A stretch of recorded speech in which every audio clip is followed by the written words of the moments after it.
안녕하세요 여러분, 이두입니다. 오늘은 이제 연말이니까 올해의 책을 한번 소개해봐야겠죠? 저의 올해의 책은 니콜라스 카의 더 셜로우입니다. 한국어명으론 생각하지 않는 사람들인데요. 이 책은 미디어가 인간을 변화시킨다, 이 주제에 대한 이야기입니다. 우리는 미디어가 주는 콘텐츠를 다양하게 활용하는데 그래서 미디어보다 콘텐츠에 집중을 하게 되고 자신에게 쓸모가 있든 없든을 떠나서 이 기술의 영향력은 우리의 인식 방식을 꾸준히 아무런 저항 없이 바꿔놓는다고 나옵니다. 이 콘텐츠에 현혹돼서 머릿속에 일어나는 일을 인식하지 못하고 결국 미디어, 즉 기술 자체는 중요하지 않다고 판단하게 이르렀는데 우리 스스로는 이 기술을 만약 선택하지 않거나 쓸모가 없을 때 버리면 된다고 생각하게 됩니다. 그런데 이건 말이 안 되죠. 당장에 스마트폰을 쓰지 않는다는 건 원래부터 쓰지 않았던 사람이면 모를까 사용하는 사람이 갑자기 끊는다는 건 있을 수 없게 돼버렸습니다. 이미 너무 많이 일상생활에 들어와 있고 이제 점차 미디어가 커질수록 사람들은 이 즐거움을 끊으려고 하지 않을 테니까요. 이 부분이 도입 부분입니다. 이 도입 부분부터 굉장히 공감이 가고 그동안 너무 당연하게 받아들인 사실을 인지한다는 점에서 이 책은 정말 많은 사색을 할 수 있는 책입니다. 1장에서는 저자가 이런 말을 합니다. 내가 생각하는 방식은 이전 같지 않다. 이런 변화는 무언가 읽을 때 가장 강하게 느낄 수 있다. 그러면서 이 인터넷에 대한 과학적 논리적 그런 견해를 말해주는데 이제 미디어는 생각을 전달할 뿐만 아니라 이 생각의 과정을 형성하기도 하면서 우리에게 집중력과 사색의 시간을 빼앗고 있는 중이라고 합니다. 그렇다고 해서 인터넷이 마냥 나쁜 건 아니죠. 방대한 양을 빠르게 얻을 수 있는 접근성과 강력한 검색 장치 그리고 소수의 관심사를 공유도 할 수 있습니다.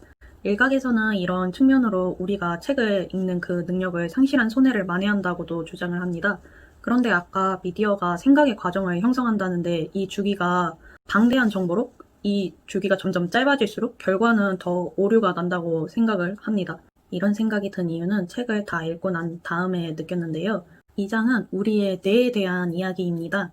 뇌의 놀라운 복잡성과 가속성에 대한 이야기로 이 가속성이라고 하는 건 변화하는 조건에 적응을 하고 새로운 사실을 배울 수 있고 새로운 기술을 개발할 수 있다는 그런 말인데 이 기술에 대한 의미가 바로 3장입니다. 이 장은 기술에 대한 이야기로 특히 직접 기술에 중점을 둡니다. 우리는 기술, 즉 도구를 사용할 때 반복을 할수록 뇌에 자극을 준다고 하면서 기술의 4가지 종류가 나옵니다. 그 중에 지적 기술에 대해 자세히 이야기를 하고요. 그리고 지적 기술의 한 부분인 언어에 대해서 말하기와 듣기, 읽기와 쓰기 중에 이 말하기 듣기는 그냥 편하게 쓸 수 있는 특별한 가르침이 없이 배우는 거라서 기술이라고 볼 수는 없지만 읽기와 쓰기는 많은 기술로 인해 가능해졌다고 합니다. 이제 4장, 바로 이 읽기와 쓰기에 대한 대표적인 기술 책에 대한 역사와 함께 우리의 사고에 대한 이야기입니다. 저는 이 4장 부분이 개인적으로 좋았던 게 책에 대한 역사들이 간결하고 재미있게 쭉 나열되어서 흥미롭게 봤습니다. 5장부터 2부의 시작으로 본격적으로 인터넷의 양면성에 다룬 내용이 주로 이어져 있습니다. 인터넷이 점차 비대해지면서 사람들의 사용량은 더더욱 증가하게 되고 다시 그럼 인터넷은 더욱더 비대해지는데 그럼 이 많은 정보들로 인해 사람은 점차 똑똑해지고 현명해지는 걸까요? 정답은 아니라고 합니다. 굳이 정보가 많고 저장도 할 수 있는 인터넷을 냅두고 기억을 할 필요는 없다고 느끼면서 점차 생각하지 않는 사람들로 변하게 된다는 내용들입니다. 정보가 디지털화 되자마자 이 미디어 간의 경계는 사라져서 이걸 소비하는 형태도 달라졌는데 5장은 이런 미디어에 관한 내용입니다. 6번째 장은 미디어 속 콘텐츠의 한 부분인 전자책에 대한 내용입니다. 두꺼운 책을 압축한 리더기는 과연 독서 생활에 윤택함만 주냐? 이거에 대해 생각해 볼 수 있는데요. 이 리더기에 무선 인터넷 접속을 가능하게 만든 후에 일들을 말해줍니다.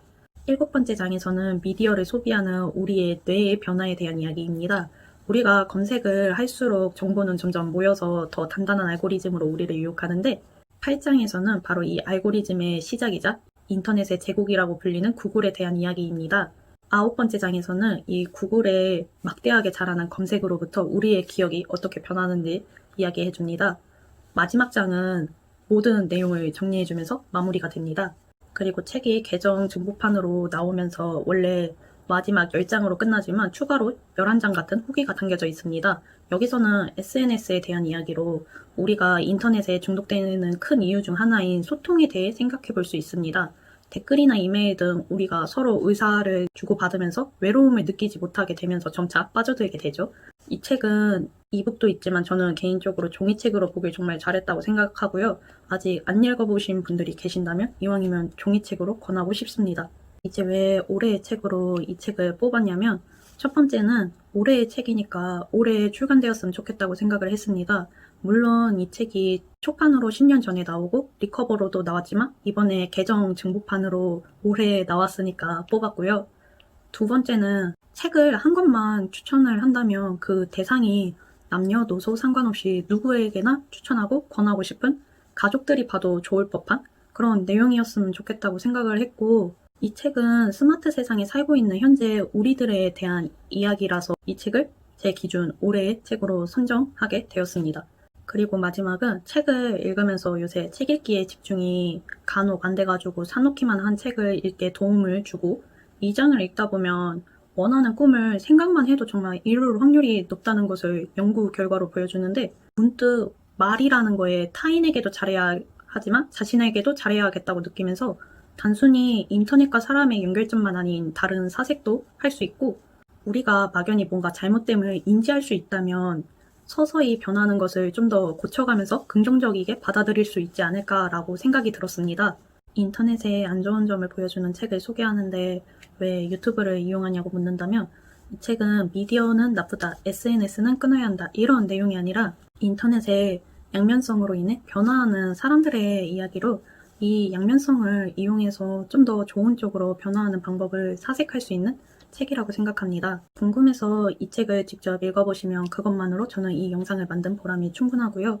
원래 좋은 건 나눠야 더 좋은 것처럼 단순히 정말 이 책 다들 한번 읽어봤으면 좋겠다고 싶어서 이렇게 영상으로 만들어 봤습니다. 이렇게 저의 올해의 책 추천 영상은 여기까지였습니다. 시청해주셔서 감사하고요. 다음 영상으로 다시 찾아뵙겠습니다.